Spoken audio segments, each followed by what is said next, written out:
ચાલો તો આજે હું બનાવું છું મારી રીતે કારેલાનું શાક.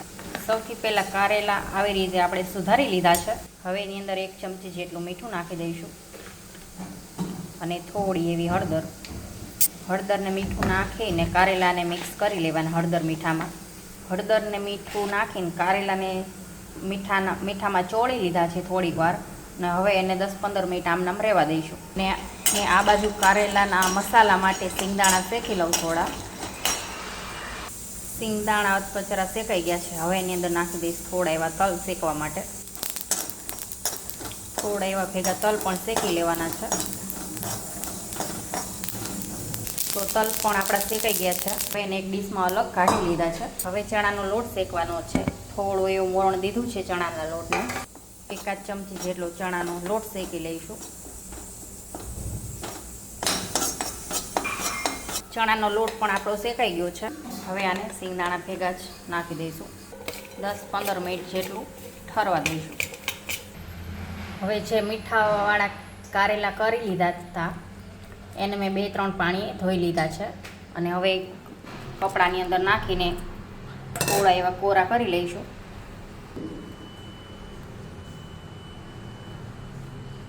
હવે આ કારેલાને તળી લઈશું. એની માટે લોહીની અંદર તેલ મૂકી દીધું છે અને તેલ થોડું ગરમ થઈ ગયું છે. હવે એની અંદર થોડા કરીને કારેલા તળી લઈશું.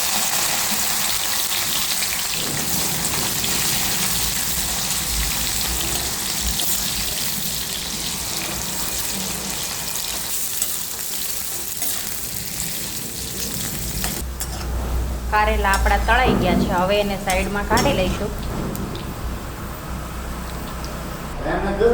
હવે જે વધારાના કારેલા છે એને ફરી વખત તળી લઈશું.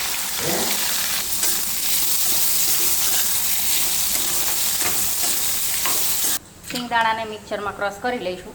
જે તેલમાં આપણે કારેલા તળી લીધા છે એ તેલની અંદર અત્યારે કારેલાનો આપણે વઘાર કરવાનો છે. કારેલા આપણા તળાઈ ગયા છે બધા. તેલ આપણું થઈ ગયું છે ગરમ. સૌથી પહેલાં નાખી દઈશું રાઈ, થોડું જીરું, હિંગ. હવે આમાં ડુંગળી નાખી દઈશું.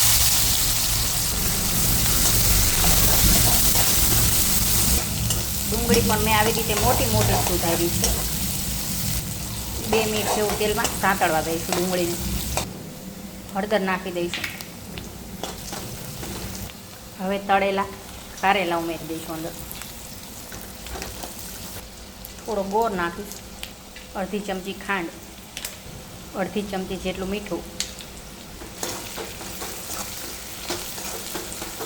હવે એની અંદર નાખી દઈશું લાલ મરચું ખાંડેલું, મરચાં. હવે જે આપણે સિંગદાણા અને તલનો ભૂકો કર્યો છે એ થોડો નાખી દઈશું.